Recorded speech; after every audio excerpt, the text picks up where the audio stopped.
there's another, I think, advantage having lost 3 Super Bowls in front of the whole world and lost them badly is that I'm not afraid. I've seen the bottom. It was heartbreaking in many ways. You work so hard to get to that point. I mean, it's a whole life's work to get to that point and then to not have a good game. Welcome to Start With a Win, where we give you the tools and lessons you need to create business and personal success. Are you ready? Let's do this.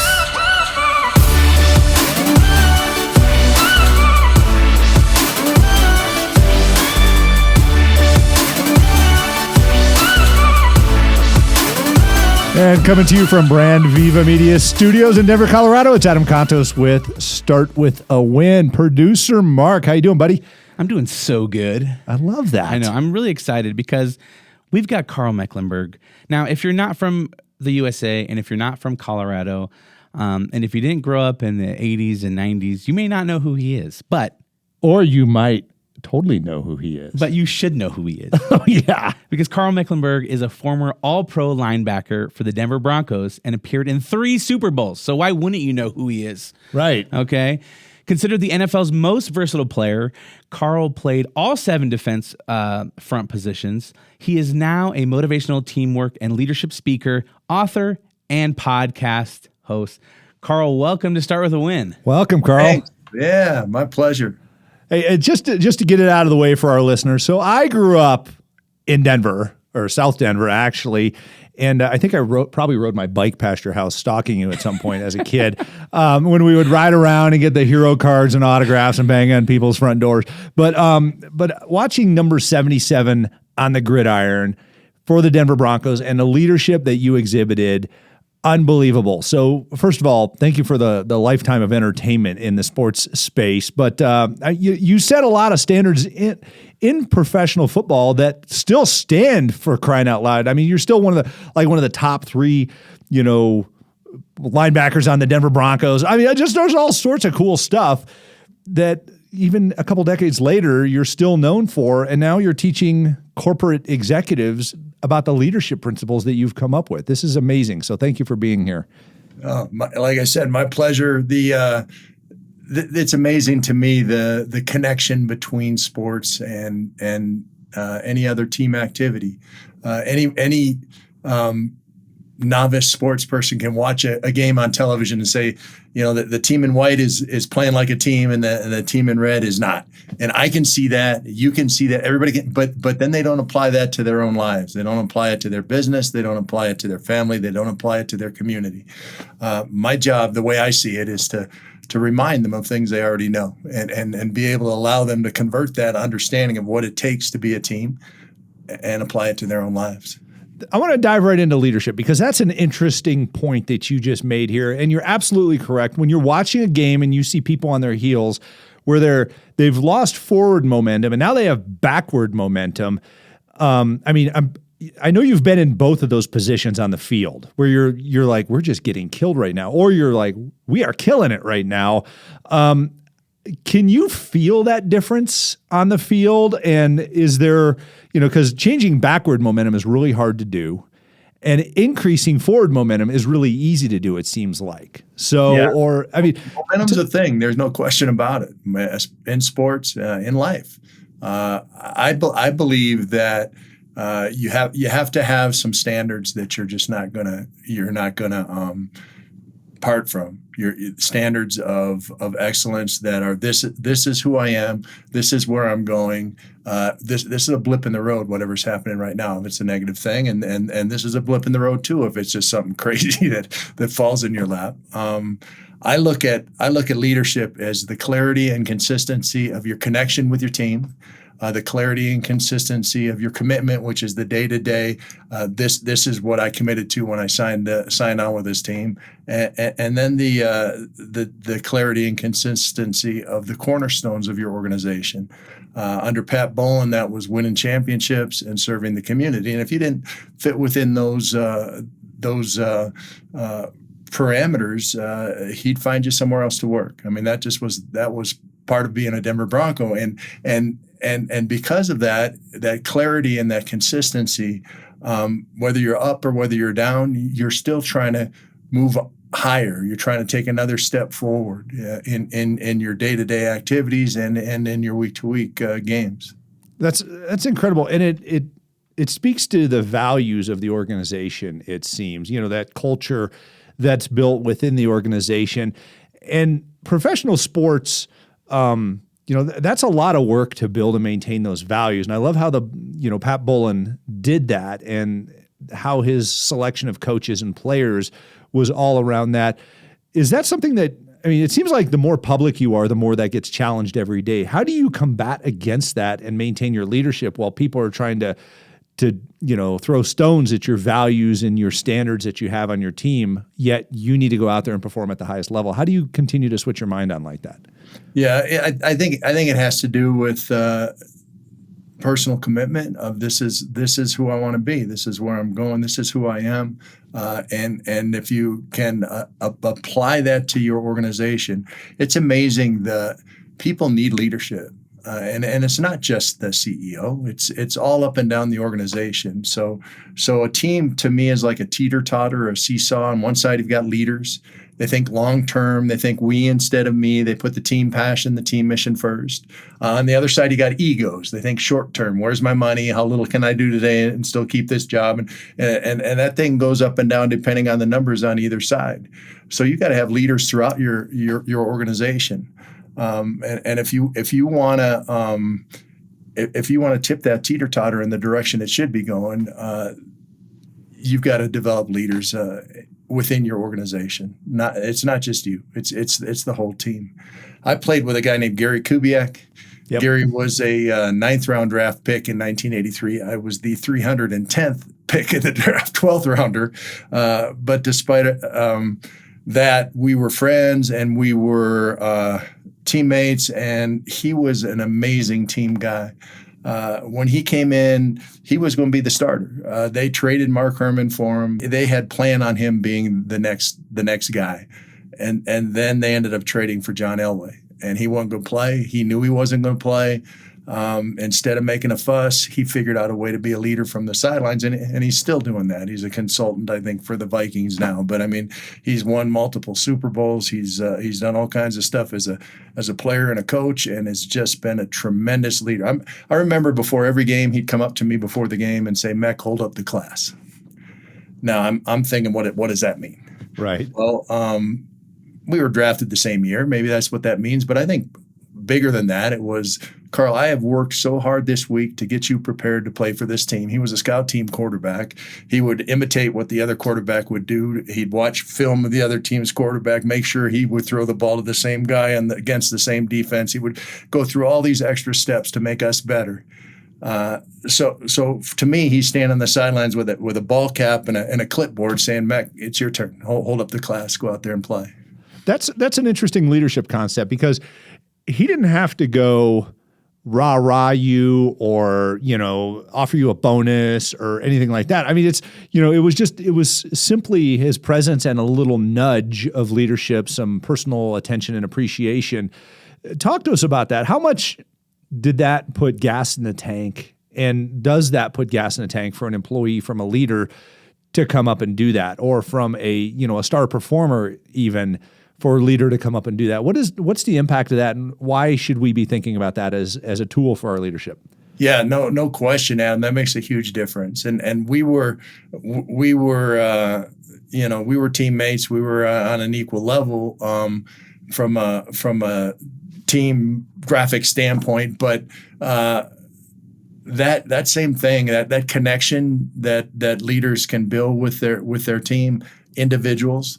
To me, a great team is built up of people who the leaders put in position where their talents will allow them to succeed, and also put them in a position where the team can cover for their weaknesses. And the only way you can do that is by connecting with your teammates and understanding what they're capable of and what their strengths are and what their weaknesses are. So for me, that's huge. Joe Collier drafted me as a nose guard. I was a nose guard. I tore a ligament in my elbow first training camp. They moved me out to defensive end. a couple years later, Randy Gradishar had retired and they were looking for somebody to play linebacker. He knew me well enough to say, you know what, I think you have the skill set to make this move. It's a lateral move. I'm just going from one position to another position, but they were very different positions, and I'd never done it before in my life. I ended up starting the 10th game of that year as a linebacker. Rick Dennison, our starter, got hurt. I played 6 games as a linebacker for the Broncos, made the Pro Bowl as an All Pro Linebacker. Joe gave me an opportunity and put me in a position where there was a need on the team, but there was also that connection, that internal connection. And so many times people go outside the company to find help in an area. There are people out of position in your company right now. There was a job opening. They signed up for the job. They got the job, but they'd probably be a lot better and help the team more in a different position. As a leader, it's up to you to find out who those people are and what they're capable of. That's a strong point. I mean, and I completely agree. I mean, I look at like my career. I started as a consultant. I ended up seeing marketing, sales, chief operating officer, CEO, things like that. You kind of work your way through and your talents develop and start to shine. And you also fall in love with these different positions that you play. And I think that passion has a lot to do with your desire to grow in that. Don't you agree? I do. I loved having the opportunity to work with Joe. Joe would put me at where he thought the ball was going to be. As a defensive player, that's where I want to be. Right? That's perfect. Yes. I'm not fast enough to run it from behind, so put me where it's going to be, and I'll make the play. Well, you're making a lot of decisions as a linebacker also. I mean, you're on the line. It's a different story than when you're back there, and you're judging the entire field practically because you're that. I guess you could say that second line of defense or something like that, or you're keeping that breakaway from happening, and it's an important position. I want to go back to something you mentioned before: strengths and weaknesses of players, and we you talked about people have different talents that you might not recognize, but we have weaknesses that a lot of times we know we have, but we're afraid to share. But it seems like your class, as Kubiak called it, or your group of players, your team at that time, you guys were pretty transparent with your weaknesses and your strengths so that you could supplement those. It seems like that is a lost art in a lot of business. People don't walk into a meeting and go, "Hey, I suck at that. Can you help me?" Give us your perspective on how that strengthens the team. Oh, there's no question. I like I said, was drafted as a nose guard. I run a 4.9 40. If I had to run 40 yards, we were in huge trouble on the football field. So I had coverage limitations. There was no question about that. Joe understood that. My teammates understood that. If there was a situation where I'm, somehow tricked into being man-to-man on a real fast guy on the outside, there were people there helping me.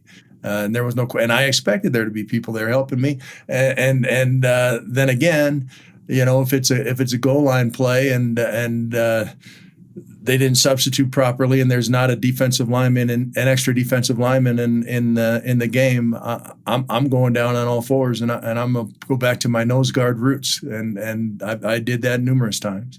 So there are strengths and there are weaknesses, and if you can be clear with your team, then you're going to be in a position to succeed, right? That's what it's all about. If the team succeeds, you succeed. Nobody succeeds by themselves. It just doesn't happen.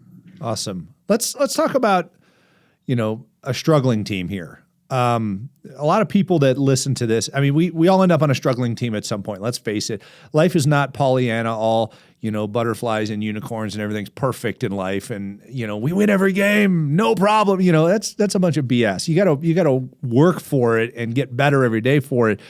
But let's say you're having a rough time with it. You're in the locker room at halftime and you're trying to gather your thoughts. How do you deliver vulnerability at that point without getting emotional? How do you break it down into problem solving instead of complaining? Wow, that's a huge question, and not a lot of that going on in the NFL. it's not so what happens when that's? Is everybody like, you suck? We're getting our asses kicked. Whatever. What's in the NFL they film everything. Oh, They yeah. film every game from 2 different angles. They film every practice. They even film meetings. Yep. So theoretically, you can sit at a meeting watching film of yourself practicing. Everything's on film. Everything's evaluated. There is no question who did what they were supposed to do and who didn't do what they were supposed to do. And you sit in those meeting rooms with the coaches, and the coaches will go over what each player does on each play, and no punches are pulled. And if you grade out 90%, you're an all pro level player. Wow. So 10% of the time, the coach is screaming at you right in front of your peers. Each of us have failed. Each of us have failed miserably numerous times. The idea is you figure out what you're doing wrong. You fix that. You figure out what you're doing right. You repeat that. You set some goals around the mistakes. You fix them by the next time you're out on the field, and the next time you're going to do something else wrong. So the finger pointing, the blame throwing, every single player is wrong. Right? Yeah. So that there is no way that you can say I played the perfect game. It doesn't exist. And so that's wide out in the open too in the NFL, and that's something that's not even close to wide open business. It's really becomes a personal thing and an attack in business, and it shouldn't be. People should be honest and forgiving with themselves. That's one of my keys to success. I talk about in a speech: honesty and forgiveness and self-evaluation, and with others. And if you can do that, you can take another step forward. You can say, okay, this is wrong. I'm not going to do that again. I'll figure out another thing to do. And it's so easy to say it's not my fault. You know, the defensive end should have jammed the tight end on as he left the line of scrimmage, so it was easier for me to cover, and he didn't. So then it's not my fault, right? Well, no. What can I do differently? Awesome. I love that. Honesty, forgiveness, and self-evaluation. It sounds like that word accountability that I've heard before. Yeah, no question. But accountability with yourself. I think ultimately, if you're going to get better. If you're going to get to better as a team, you have to have players who can say, yes, I was wrong. Let's fix this. All right. You mentioned some of your keys to success, and you said the NFL has taught you 6 keys to success. What are those? Teamwork, with leadership being the ultimate expression of teamwork. Courage, the courage to try new things, the courage to be decisive. Dedication, which is hard work, constant learning, refusing to quit. Desire, that's the overriding passion, theme, mission. Honesty and forgiveness with yourself and self-evaluation with others. And finally, goal setting, reasonable short-term specific steps that get you to that next level. That's cool. Let's talk about the goal setting here real quick. And you know, all of these play together. You talk about getting better and self-education and learning, things like that. How do we tie our goal setting in? Everybody makes these goals of I want to lose 20 pounds or I want to make more money, there are all these superficial things, but they never put the, instead of I want to be stronger, it's I'm going to add 5 pounds to the weight bar each week or each month or something like that. You know, everybody talks about these lagging indicators, which are the results of their goals instead of the actions to take to accomplish their goals. Give me your feeling on how should somebody look at trying to get better on the front end instead of hoping to get better on the back end? Yeah, it's a clarity and consistency thing. It's being able to say, I have an issue here. What are the reasonable short-term specific steps to get me there? Not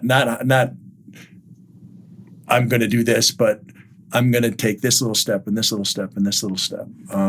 For example, I remember one particular series of games that we had when I was playing linebacker, and I played a terrible game against Houston. My hand placement was wrong when the offensive lineman would come out. I was too high. I was hitting them on top of the shoulder pads instead of underneath and standing them up, I got beat up. I mean, it was a tough game. I went in, saw the film.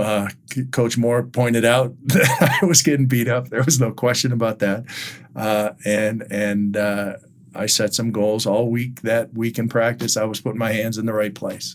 Every time I took on a lineman, every time I took on a tight end, every time I took on a running back, my hands were right up under the armpits and on the way up. The next week, we played Pittsburgh. I had a great game. I had 4 sacks and was defensive player of the game in the NFL and whatever. I mean, I had an unbelievable game, and it wasn't because I said, I suck. I'm going to play harder next time. It was identifying what was wrong and working on fixing that, and then going into the next game, allowing myself to do it. And that's the decisiveness piece. A lot of people know what to do, but allowing themselves to do it in a timely manner is really the challenge in many cases. Interesting. That I've heard that what you're talking about called deliberate practice with professional athletes, where, like say you're a professional golfer and it's that 5 to 7 foot putt that messes you up. So you go deliberately practice everything from within that 5 to 7 foot putt. With a linebacker, it could be hand placement. A soccer player or a soccer goalie, I've heard it's a lot of your hips and your feet. But what you're doing is you're doing this deep self-analysis of what can I deliberately practice and work on in order to create that little tiny micro lever that creates macro adjustments. And I've heard that as one. It's interesting to listen to you talk about it practically here, because it seems to be one of those levers that professional athletes and true professionals in business life recognize and use. Of if I fix this little bitty thing, I get this massive result. So thank you for sharing that. Yeah, no, it makes a huge difference. And people who are in sales, particularly anybody who's dealing with customers, just a word choice, just a facial expression can make all the difference in the world. Great point. Karl, it's been an absolute pleasure to talk to you. As one of my heroes growing up, it was really cool to watch you on the gridiron, out there kicking butt for the Broncos. I do have one final question that I ask all of our amazing guests on this show, and that's, how do you start your day with a win? Wow. So when it's the right day, and not every day, but many days, when I get up in the morning, one of the first things I do is I do a little bit of Bible study, and I think about who I'm going to run into that day and how I can positively influence their lives. To me, decisiveness happens when you've already thought about something, when it's already gone through your mind. We all know when we have meetings, we all know when we have opportunities to bump into people. Then if you think about what that exchange is going to be ahead of time, then when opportunity arises, you can jump on it. Awesome. Karl Mecklenburg, former All Pro Linebacker from the Denver Broncos, been in 3 Super Bowls, considered NFL's most versatile player. I mean, he played 7 defensive positions, for crying out loud. Now does a lot of motivational and teamwork speaking and business consulting. Thank you for being on Start With a Win. I appreciate it, Adam. If people want to contact me, they can go to carlmecklenburg.com. Awesome. carlmecklenburg.com. Make sure you check him out. That's right. Hey, and thank you so much for listening to Start With a Win. For more great content, head over to adamcontos.com. You can download Adam's foolproof time system that helps you manage your time like a successful CEO. So until next time, remember, start with a win.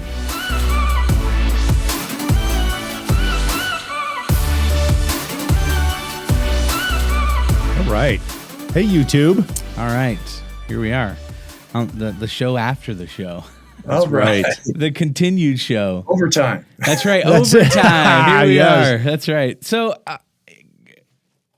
Mr. Mecklenburg, I have a question. I have a couple questions for you. One is, you were so close to getting to those winning Super Bowl years. Were you disappointed? Yeah, that was after we lost the first one, and we lost all 3 of them. The first one, I swear, I thought the sun wasn't going to come up. It was really a tough thing, but the sun came up. Mm-hmm. The next day, some assistant coaches were going other places. Players were retiring. They were bringing in new guys. They were all about the next year. You win and you lose, and in a team situation, if you've done your best, then you can live with it. And there's another, I think, advantage I have. Having lost 3 Super Bowls in front of the whole world and lost them badly, is that I'm not afraid. I've seen the bottom. That was as bad as I'm ever going to You feel. experienced the worst. Is that the thousands of people? That's I'm like not worried about it. that's the bottom of the top, though, right? Right, it's the bottom of the top, but it is your dirty laundry in front of the whole world. Right. Right. Yeah. That's true. Yeah, but I mean, still, I look at it. I'm like, damn, you made it to the Super Bowl. Yeah. No question. But then we laid an egg. And right. and Yeah, that's then true. we laid an Yeah. egg again, and then we laid an egg again, and it was heartbreaking in many ways because you work so hard to get to that point. I mean, it's a whole life's work to get to that point, and then to not have a good game. Very anticlimactic. That's for sure. Yeah, for sure. And so then what was it that, that kind of kept you going and just, was it having teammates and everyone kind of rallying together, be like, listen, let's keep moving forward. Like, you can't stay in this place. Yeah. Looking at the film, seeing what I did right, seeing what I did wrong, understanding why we had a poor game, what went on, and fixing those things and moving forward. It's the same process whether you win or whether you lose, whether you played your best game or whether you played your worst game. Yeah. It's going over what went on and allowing yourself to say, yeah, this is right. Let's repeat it. That was wrong. Let's fix it. Yeah. Were you like so excited then in 97 and 98 when they went and won? Like, was it bittersweet? You're like, oh man, I should have hung on for a few more years. Mark, you got to remember, I grew up in Minnesota. I was a Viking fan. Oh yeah, that's right. But my father was at the first Super Bowl win of the Broncos, and he was so ecstatic. He thought I swore I was the problem. If anybody I cared about was going to win the Super Bowl, I would just. It was so exciting for him. That's awesome. That's really awesome. And then my last question for you is your transition out of, doing something that you felt that you were made for, that you did for a long time. How did you find that next chapter or kind of move on and not just live in the past? Yeah, that's a difficult step. And professional football is so all encompassing. That's who you are. You're constantly there. I mean, you're there from dark to dark, and in the off season you're getting surgery so you can do that again next year. It's just, and then all of a sudden that is gone. All of a sudden somebody's not telling you when to go to bed, when to wake up, what to eat, how much to weigh, how many pounds to lift, when to show up where and do it. And my wife tried to do that, but it didn't. but we, I found something in speaking that is so similar to football. I prepare for the next client. I perform at a high level for a short period of time. I evaluate what went on, fix what didn't go right. And the only thing is I don't get hurt. So that's better. There you go. So, right. I love speaking, going in, kind of getting to know an organization, spending some time with them, and then figuring out a way to motivate them and change their trajectory. And that's something I've been doing for longer than I played football. This is my 18th year of keynote speaking, and awesome. Love it. I'm going to do it till I drop. There you go. That's so good. That's awesome. Well, hey, thanks so much for being with us, and you just. I'm so glad that you're such an awesome person. Sometimes when you meet your childhood heroes and then they're like, oh, they're kind of mean or they're not cool. Like, you were cool and you're nice. And you're just a good guy. You're a good guy. I know. I'm so happy. It's great to meet you. And thanks for being on Start With a Win. And we wish you all the best. So. All right. Success is overcoming obstacles on the way to your dreams. That's what it is. You're going to run into obstacles. If you're not running into obstacles, you're not pushing hard enough. Awesome. Thanks for your time. Oh, that was a great one. Hey, thanks so much for sticking around for the show after the show. If you enjoyed this content, please hit that thumbs up icon. And if you are passively watching and you haven't subscribed yet, hit that subscribe button, and we'll see you next time.